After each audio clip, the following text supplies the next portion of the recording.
Lectura del Santo Evangelio según San Mateo. En aquel tiempo Jesús fue llevado por el Espíritu al desierto para ser tentado por el demonio.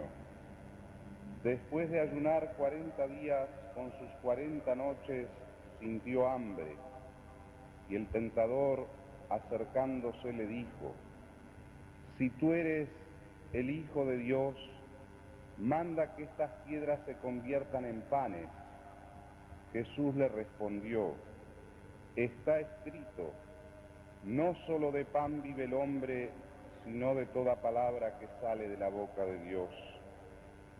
Luego el demonio llevó a Jesús a la ciudad santa y lo puso en la parte más alta del templo, diciéndole: «Si tú eres el Hijo de Dios, tírate abajo, porque está escrito, Dios dará órdenes a sus ángeles, y ellos te llevarán en sus manos para que tu pie no tropiece con ninguna piedra».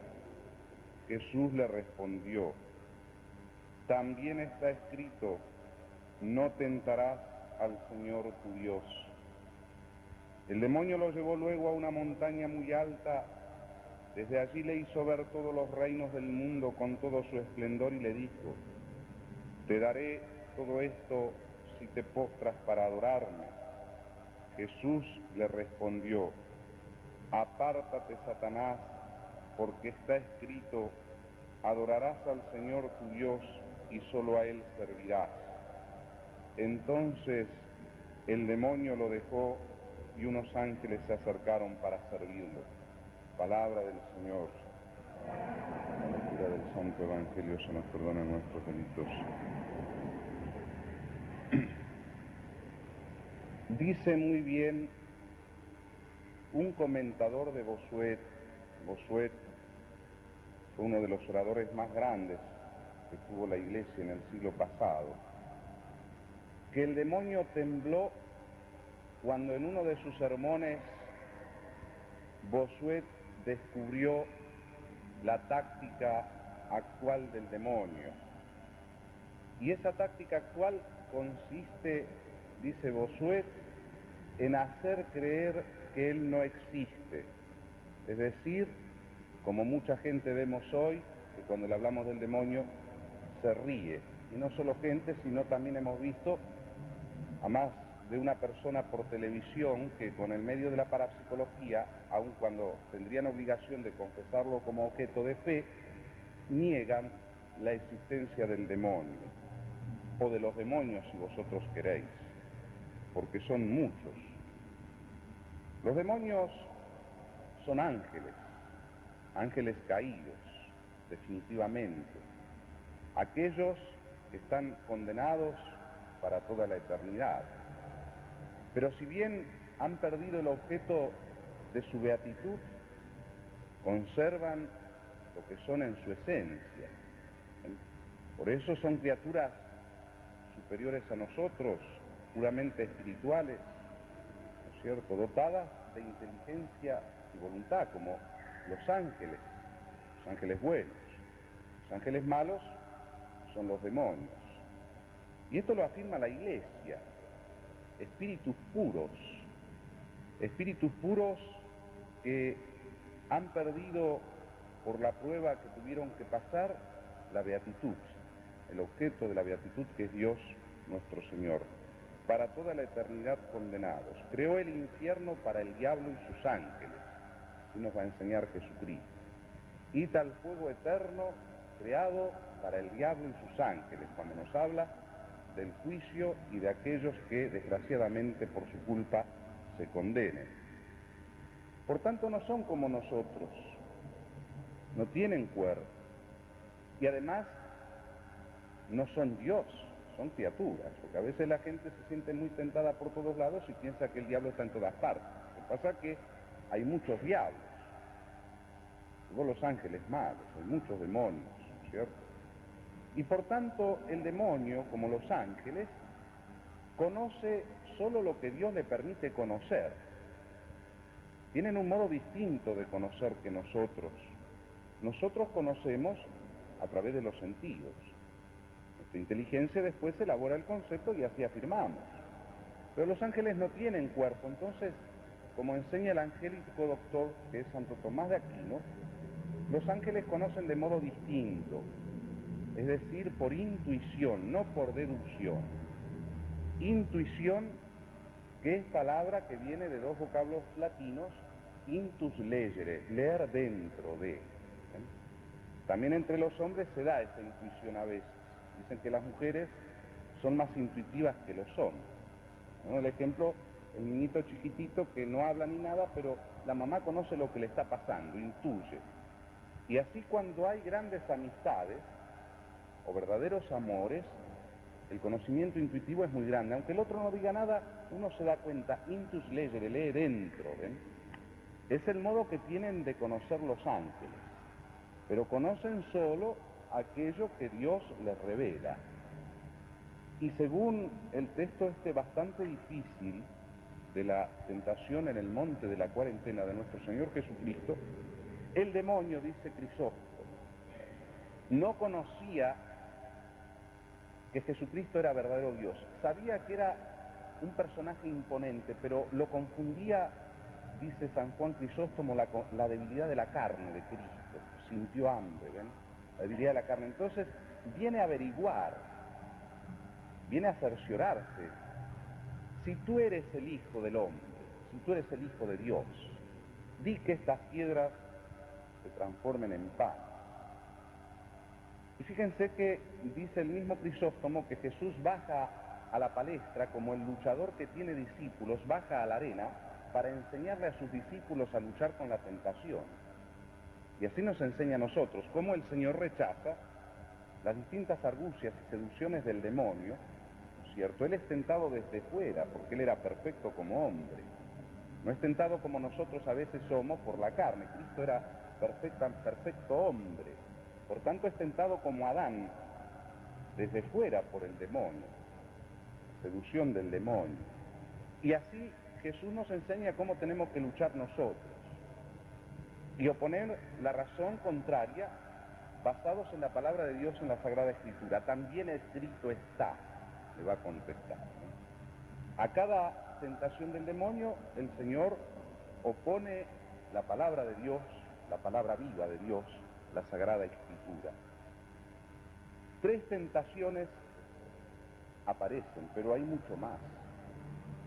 La tentación primera es la tentación de la gula, el estómago. Di que estas piedras se transformen en pan. Jesús le contesta, también está escrito, no solo de pan y del hombre. Y va gradualmente el demonio agudizando en su furia el poder de la tentación y la gravedad de la tentación. La segunda tentación es la tentación de la vanagloria, un mesianismo lleno de signos portentosos, como aquellos que entre nosotros dicen que para creer necesitan ver signos y milagros. Y por último, la más terrible de todas las tentaciones, la tentación de la codicia y del poder. Todos estos reinos te daré si postrándote me adoras. Parecieran esas 3 tentaciones cuando uno lee el relato que hemos escuchado, pero hay mucho más, queridos míos, hay mucho más en esto. Ustedes saben que la Iglesia es el Cristo místico, Cristo misteriosamente viviendo entre nosotros. Las tentaciones que padeció Cristo a lo largo de toda su vida las va a padecer la Iglesia, las mismas tentaciones que Él padeció. Y por eso aparentemente son simples, pero cuánta profundidad tienen. ¿Cómo hay que pedirle al Espíritu Santo que nos abra las Escrituras, como aquellos discípulos de Maús? ¿Cómo ardía nuestro corazón cuando nos abría las Escrituras? Ustedes recordarán que en una ocasión Jesús es seguido por una multitud que dice la Escritura son 5.000 hombres. Y eso que la Escritura no cuenta a las mujeres y a los niños, así que calculen la cantidad que serían. Durante 3 días le siguen y no piensan ni siquiera en comer, de tal modo que los discípulos le dicen, despide a esta gente para que vaya a comprar algo a los cortijos, porque van a desfallecer. Jesús le dice a sus discípulos, dadle de comer vosotros. Felipe empieza a hacer cálculos, ¿cuánto necesitamos para dar de comer a él? Tenemos solo 5 panes y unos peces.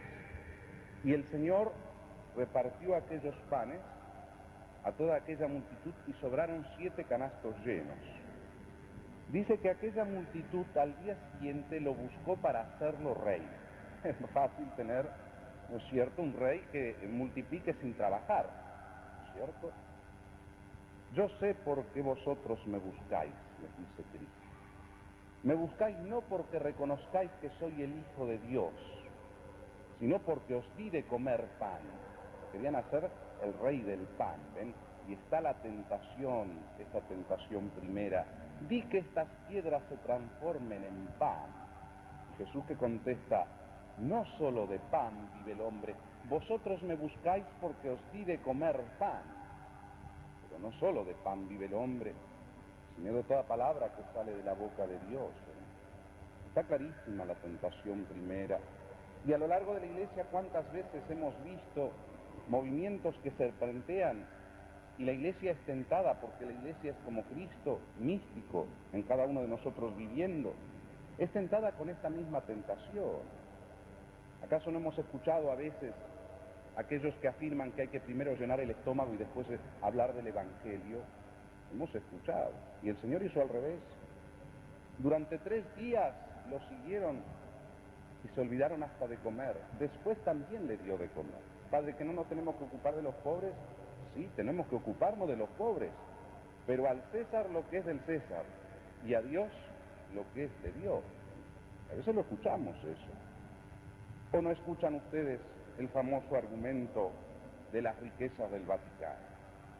Cuando empieza la gente a hablar, sobre todo los enemigos, y a veces los amigos.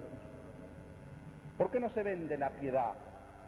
La estatua de Miguel Ángel. Di que esas piedras se conviertan en pan y se las damos a los pobres. ¿Para qué son monumentos?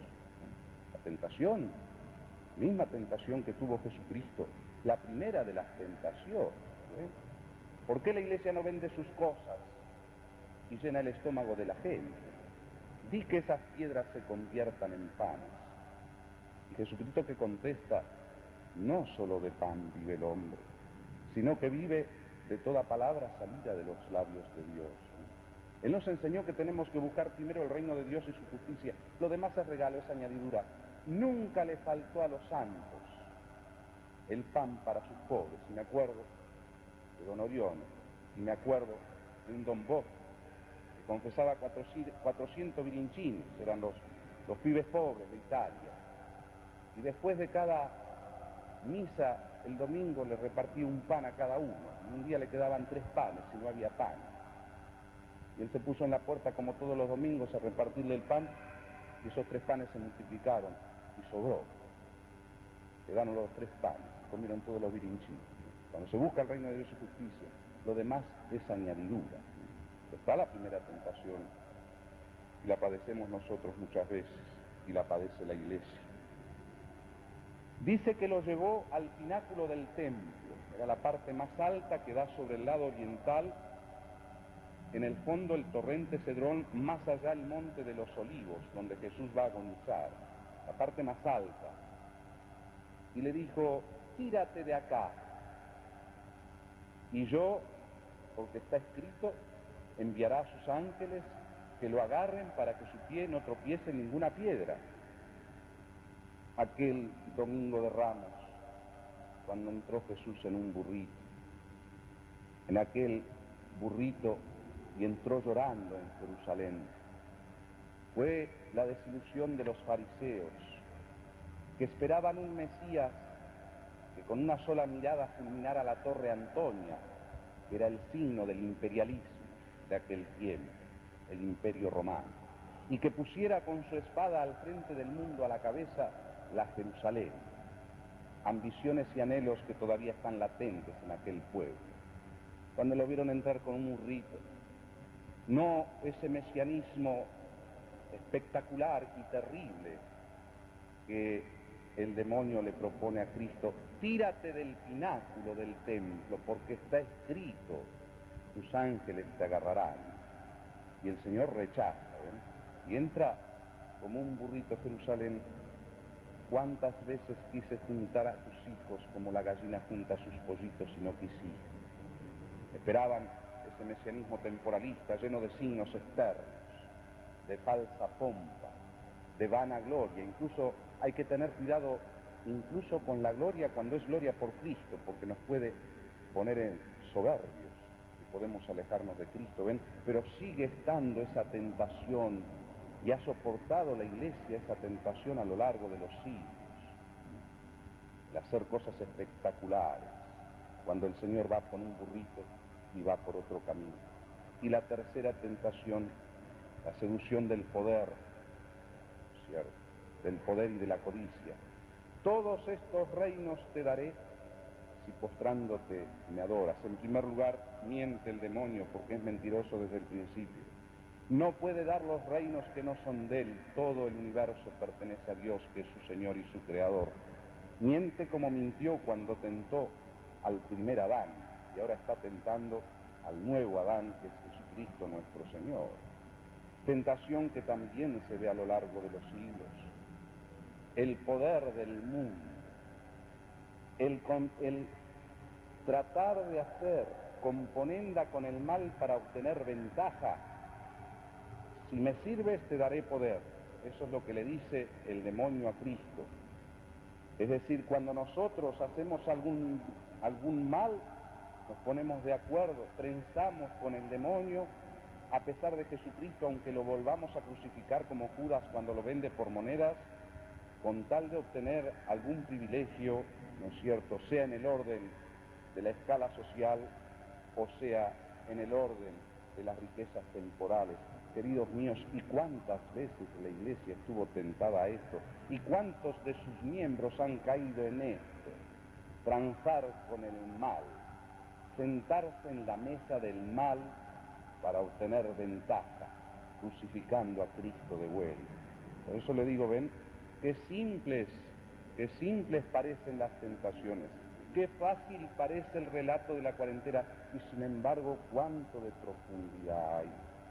Por eso le vamos a pedir a la Santísima Virgen en esta misa que nos dé la gracia de saber lidiar con el demonio, luchar con el demonio. Tenemos el ejemplo de Cristo que supo luchar para enseñarnos a nosotros, bajó a la palestra, bajó a la arena, para que los discípulos aprendieran cómo se debe luchar con el demonio. Lucha que es necesaria y es inevitable y será hasta el fin. No creyendo que el demonio es el cuco con que los más viejos asustan a los chicos, no, que realmente es terrible el drama del bien y del mal de estos ángeles caídos que nos quieren condenar no porque nos aman, sino por envidia y porque nos odian. El infierno es odio. Pedirle a la Santísima Virgen saber luchar como luchó el Señor. Cuidarnos de las tentaciones y de la gula, porque por el vientre empieza el mal. Cuidarnos de la vanidad, cuidarnos de la codicia, pero también cuidarnos de lo que esa codicia, esa vanidad y esa gula encierran detrás. Y no querer instrumentalizar a la Iglesia en beneficio propio nuestro. Pues que la Virgen entonces, queridos míos, nos enseñe a luchar hasta vencer, para que un día podamos gozarnos con ella en el reino de los cielos. En el nombre del Padre, del Hijo y del Espíritu Santo. Amén.